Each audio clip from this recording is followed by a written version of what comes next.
How exactly does a humble schoolteacher from colonial Burma rise up to become one of the most pivotal yet somehow completely erased peacemakers of the entire Cold War? Today, we're diving into a journey from the muddy streets of the Irrawaddy Delta straight to the absolute epicenter of global diplomacy. I'm talking about a man who literally stood between humanity and a nuclear apocalypse. It is an absolute masterclass in quiet diplomacy and a forgotten chapter of modern history that we desperately need to revisit in this explainer. Let's get right into it. To really understand the sheer scale of this man's influence, I think we have to actually start at the end of his career. So picture this. It's December 1971, a cold, rainy day in New York City. There's a massive farewell luncheon happening at the ultra-luxurious Pierre Hotel. And the guest list? It's staggering. We're talking Hollywood moguls, top politicians, the global elite. But then an uninvited guest shows up. John Lennon, rocking a brown polka dot jacket and those signature round sunglasses, walks in with Yoko Ono. He casually asks the front desk for a seat, literally saying, "We don't mind mixing with the straights." They get ushered into this massive chandeliered ballroom to honor a retiring diplomat. And the incredible irony of this whole moment is that the man at the center of the room, quietly smoking a Cuban cigar, is U Thant, the outgoing Secretary General of the United Nations. You have Lenin, right? This global icon of anti-establishment rebellion, looking at this quiet, conservative, middle-aged Buddhist man and saying, if we want to take over the establishment, we have to find out how it works. Lenin totally recognized that U Thant held a very unique, very real kind of power. But to understand how U Thant actually got that power, we've got to rewind the clock. Part 1, the Burmese schoolteacher.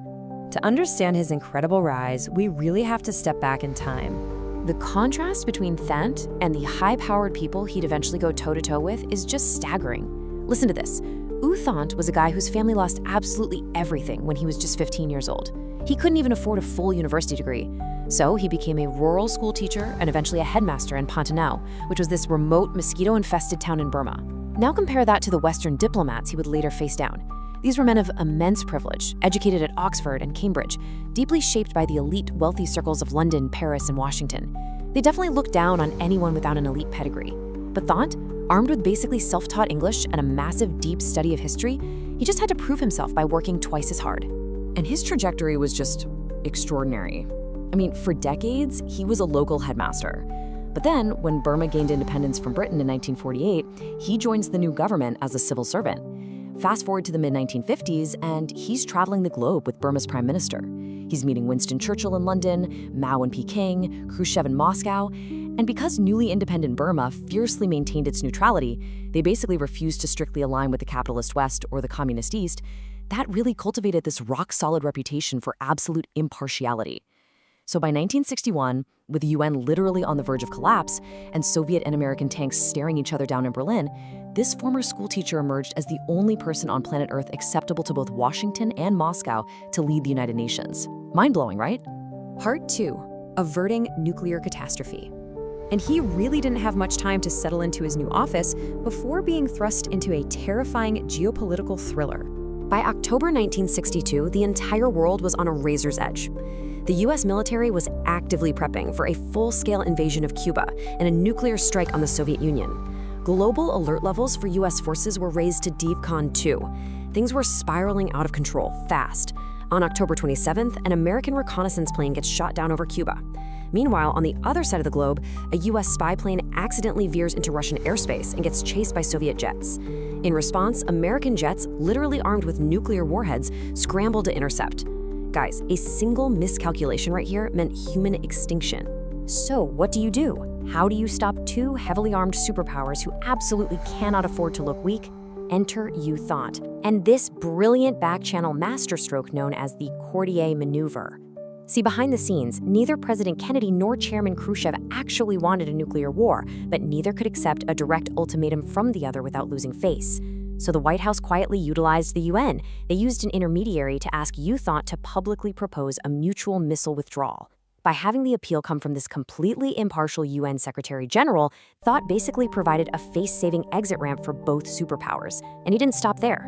Thant personally flew straight to Havana with a team of non-aligned diplomats to sit down, calm down an enraged Fidel Castro, and negotiate the final delicate de-escalation.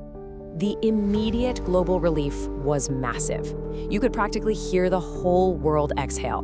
President John F. Kennedy highlighted exactly who gave them a way out, publicly stating that U Thant had put the world deeply in his debt. For the very first time in history, the United Nations had successfully mediated between the superpowers. Thant proved that diplomacy, ultimate patience, and a truly neutral arbiter could actually prevent cataclysmic war. Part 3. Crisis in the Congo. Because averting nuclear winter wasn't Thant's only monumental task.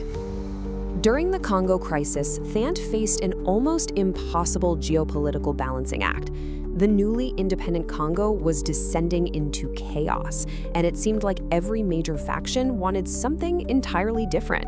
The US and the West were terrified of communist expansion. They wanted stability and preferred using quiet economic pressure. Then you had the newly independent Afro-Asian bloc at the UN. They saw this as a frontline battle to end racism and colonialism, demanding highly aggressive military action against white mercenaries. And on top of all that, the region of Katanga, led by Moise Tshombe, was fighting a violent war to completely secede from the central Congolese government. It was a total powder keg. So how in the world do you unite a fractured country and a divided UN when everyone is basically at each other's throats? Well, Thant pushed forward a highly pragmatic middle ground path known as the U Thant Plan. He proposed a federal Congo where Katanga would enjoy limited autonomy, and he enforced it by methodically, slowly tightening international economic and political pressure, all while keeping UN peacekeepers at the ready. He somehow successfully navigated these brutal competing worldviews, protecting the sovereignty of a newly independent nation without letting it just become another proxy battleground for the Cold War. Part 4. Spaceship Earth. Beyond just being a brilliant crisis manager, Thant was looking way past the Cold War entirely. And this brings us to a really core philosophy that guided his later years. Thant deeply, fundamentally believed in the concept of being a planetary citizen. It's this idea that, yes, patriotism is fine, but humanity urgently needs an additional allegiance, an allegiance to the entire world community. He explicitly asked the world to unlearn that dangerous dogma of my country, right or wrong. Because to Thant, humanity shared a common, fragile destiny that completely transcended national borders. And this philosophy? It wasn't just lofty talk. It translated into incredibly prescient action, especially when it came to the environment. Decades before it was a mainstream geopolitical priority, U Thant was ringing the alarm bells. Literally. He commissioned some of the earliest reports on open ocean pollution. He continuously warns the world about the very real dangers of unsustainable consumerism. He hosted the 1970 UN Conference on Human Survival and even proposed a new global super agency just to protect the planet. Oh, and if you've ever seen the UN Peace Bell ring on Earth Day, that is a tradition U Thant personally instituted. He looked at a fractured world and tried to unite us all against a common existential threat, the destruction of our own home. Part 5. The Forgotten Peacemaker. Let's return to that central mystery we set up at the very beginning of this explainer. At that 1971 retirement luncheon, U Thant was universally celebrated. Yet shortly after he stepped down, he basically vanished from our collective memory. Why is that? Well, decades later, the literal erasure of his legacy became shockingly apparent. When historians finally reviewed the declassified audio tapes of the Kennedy White House during the Cuban Missile Crisis, they found some glaring transcription errors. When officials referenced the U Thant initiative, the transcribers mistakenly wrote down the attack thing. And when President Kennedy mentioned U Thant, it was literally transcribed as U, unclear. Let that sink in. By the 1990s, the transcribers had absolutely no idea who he was. His name had been effectively airbrushed right out of the historical record.